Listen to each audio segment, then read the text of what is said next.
एक बिल्ली और एक कुत्ता एक छोटे से घर में रहते थे। लिव्ड वर्ब है, इन प्रीपोजिशन है। आ यहाँ पर आर्टिकल के तौर पर आया है, स्मॉल यहाँ एडजेक्टिव के तौर पर है और हाउस यहाँ नाउन के तौर पर आया है। हमारे चैनल आज की वीडियो में हम एक और कहानी पढ़ेंगे और उस कहानी के जरिए हम मुख्तलिफ words, meaning, parts of speech और उस कहानी में इस्तेमाल होने वाले सेंटेंसेस के स्ट्रक्चर्स को समझेंगे। कहानी को उर्दू में लाइन बाय लाइन अल्फाज के साथ, मतलब के साथ समझने की कोशिश करें ताकि वही लफ्ज, वही वर्ड्स, मीनिंग, इसी तरह के स्ट्रक्चर या इसी तरह के पार्ट्स ऑफ स्पीच हमारे सामने अगली किसी कहानी, किसी अखबार, किसी कॉलम या किसी न्यूज़पेपर में या किसी मजमून में इस्तेमाल हो तो हम उन्हें बआसानी समझ सके, उनका मतलब समझने में हमें प्रॉब्लम ना हो। आज की वीडियो का हमारा the cat and the dog, इसका मतलब है बिल्ली और कुत्ता। आपको मालूम है कि हमारे इस चैनल पे हम छोटी और सबक आमूज कहानियों के जरिए इंग्लिश सिखा रहे हैं। अगर आप हमारे चैनल पे न्यू हैं तो चैनल को सब्सक्राइब करके, वीडियो को लाइक करके दोस्तों में शेयर जरूर कीजिएगा। वीडियो के एंड पे हम मुख्तलिफ वर्ड्स मीनिंग को भी डिस्कस करेंगे। तो चलिए वीडियो का आगाज करते हैं। The cat and the dog, बिल्ली और कुत्ता। Once upon a time, a cat and a dog lived in a small house. एक दफा का जिक्र है, एक बिल्ली और एक कुत्ता एक छोटे से घर में रहते थे।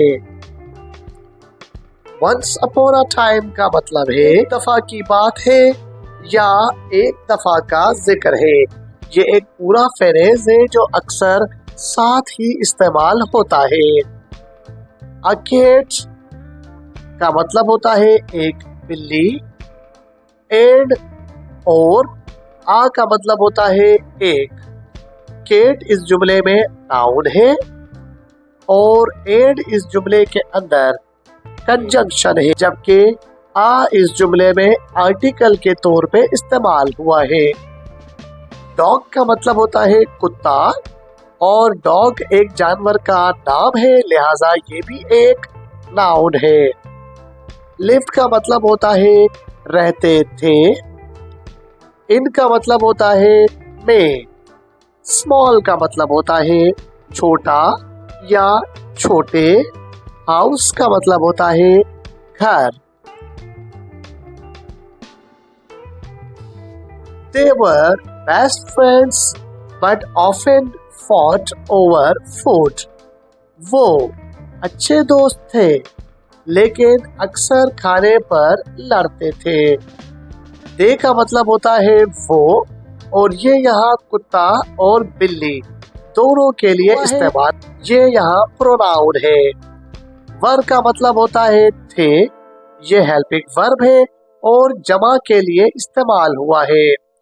बेस्ट फ्रेंड्स का मतलब है बेहतरीन दोस्त, जिसमें बेस्ट एडवर्ब है और फ्रेंड्स नाउन है।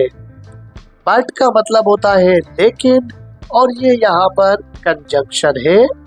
ऑफन का मतलब होता है अक्सर और ये यहाँ वर्ब है। फॉट का मतलब है लड़ते थे, फॉट वर्ब की सेकंड फॉर्म है, फाइट एक्चुअल वर्ब है, फॉट उसकी पास्ट फॉर्म है, लड़ते थे या लड़ते रहते थे। ओवर यहाँ प्रीपोजिशन के तौर पर आया है। ओवर का मतलब होता है पर, यानी खाने पर। फूड यहाँ नाउन है, फूड का मतलब है खाना। वो अच्छे दोस्त थे लेकिन अक्सर खाने पर लड़ते थे। One day, the cat found a big fish in the river. एक दिन बिल्ली को दरिया में एक बड़ी मछली मिली। वन का मतलब होता है एक, डे का मतलब होता है दिन। वन यहाँ आर्टिकल है और डे यहाँ पर नाउन है। वन डे पूरा वर्ड है, एक दिन। द कैट का मतलब है फाउंड का मतलब है मिली या मिला। यहाँ पर हमने मछली के लिए इस्तेमाल किया है, इसलिए हमने सही मतलब निकालने के लिए मिली लिखा है। फाउंड वर्ब की सेकंड फॉर्म है, फाइंड एक्चुअल वर्ब है, उसकी सेकंड फॉर्म है फाउंड। आ यहाँ पर आर्टिकल के तौर पर है, इसका मतलब होता है एक। बिग का मतलब है बड़ी, और बिग यहाँ पर एडजेक्टिव है। फिश का मतलब होता है मछली, और फिश यहाँ पर नाउन के तौर पर आया है। इन का मतलब होता है में, और ये प्रीपोजिशन है। जबकि द रिवर का मतलब होता है दरिया, यानी ये यहाँ पर नाउन के तौर पर आया है। पूरा वर्ड है इन द रिवर, मतलब है दरिया में। एक दिन बिल्ली को दरिया में एक बड़ी मछली मिली।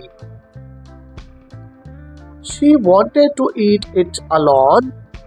The dog saw her and asked for a share. वो इसे अकेले खाना चाहती थी। कुत्ते ने उसे देखा और हिस्सा मांगा। She का मतलब होता है वो, ये प्रोनाउन है और बिल्ली के लिए इस्तेमाल हुआ है। Wanted का मतलब है चाहती थी, और ये वर्ब वांट की सेकंड फॉर्म है। टू ईट का मतलब होता है खाना, ईट वर्ब है। इट का मतलब होता है उसे, यानी मछली के लिए इस्तेमाल हुआ है और ये प्रोनाउन है। अलोन का मतलब होता है अकेले या तन्हा। ये यहाँ पे एक क्वालिटी या एडजेक्टिव के तौर पर आया है। डॉग का मतलब होता है कुत्ता, ये एक नाउन के तौर पर आया है।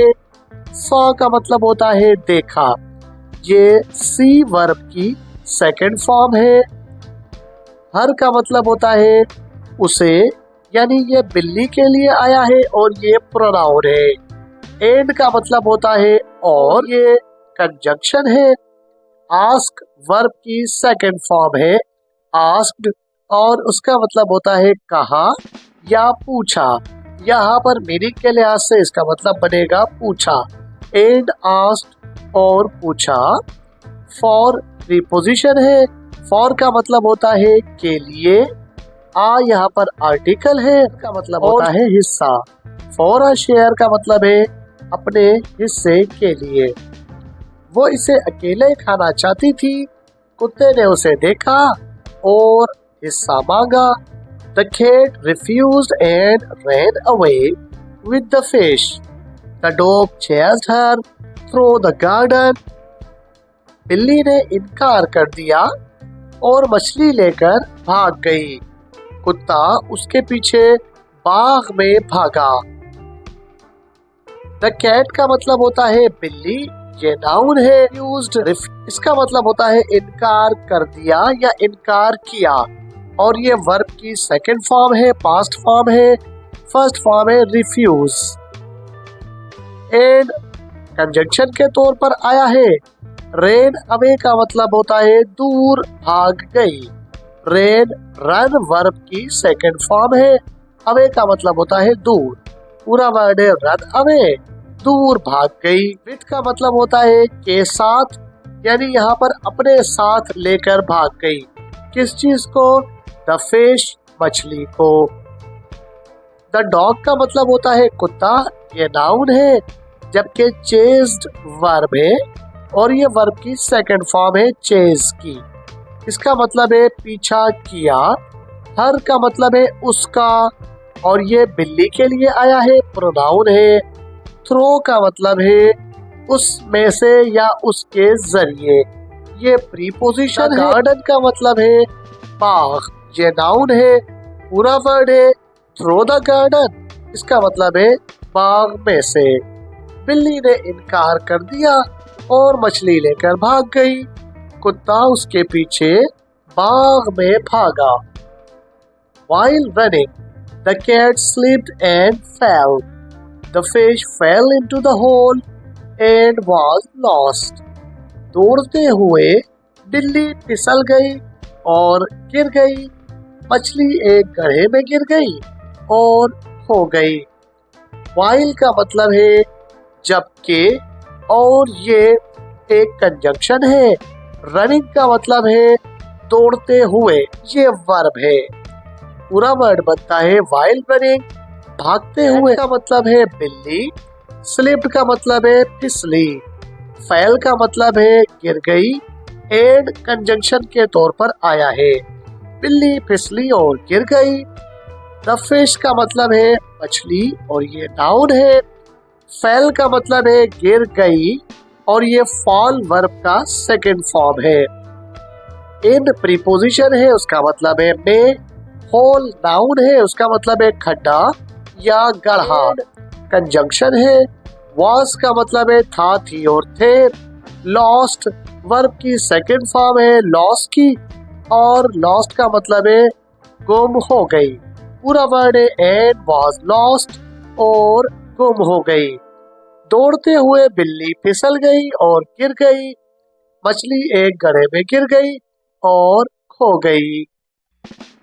Both the cat and the dog were sad. They realized that sharing is better than fighting. बिल्ली और कुत्ता दोनों उदास हो गए। उन्हें एहसास हुआ कि लड़ने से बेहतर बांटना है। बोथ का मतलब है दोनों, और ये यहाँ पर प्रोनाउन के तौर पर इस्तेमाल हुआ। द केट नाउन है, द डॉग भी नाउन है।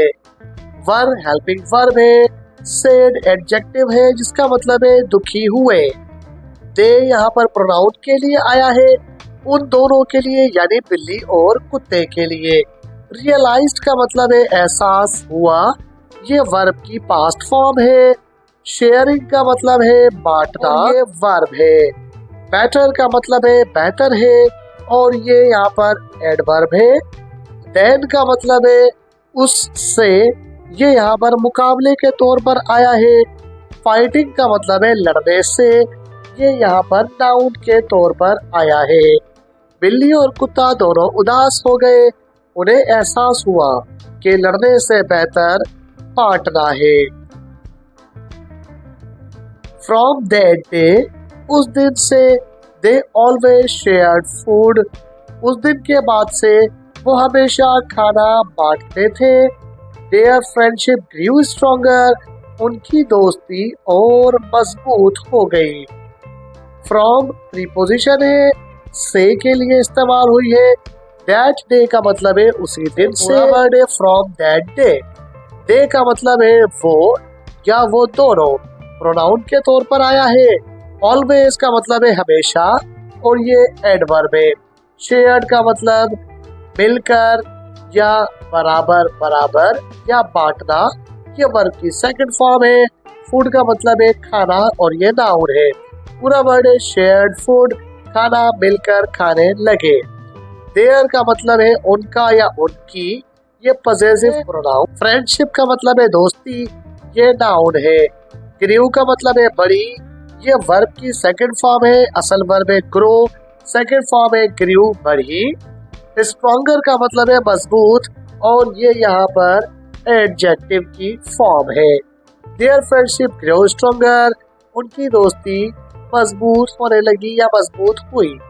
उस दिन के बाद वो हमेशा खाना बांटते थे। उनकी दोस्ती और मजबूत हो गई। दोस्तों, the cat and the dog, बिल्ली और कुत्ता।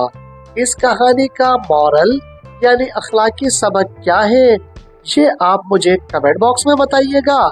और इसके कौन कौन से मुश्किल अल्फाज हैं जिनको आपने आज पहली दफा पढ़ा और सीखा है, ये भी आप मुझे कमेंट बॉक्स में बताइएगा। अगर आप चाहते हैं कि आपकी मर्जी के किसी टॉपिक के ऊपर वीडियो बनाई जाए, वर्ड्स मीनिंग के साथ आपको वो टॉपिक क्लियर किया जाए, तो आप कमेंट बॉक्स में हमें कमेंट करके वो भी बता सकते हैं। मिलते हैं अगली कहानी या अगले किसी न्यूज़पेपर के आर्टिकल, किसी कॉलम या किसी दूसरे मजमून में। अपना और अपने इस चैनल का ख्याल रखिएगा। अगर आप चैनल पे न्यू हैं तो चैनल को सब्सक्राइब जरूर कीजिएगा। टिल देन, अल्लाह हाफिज।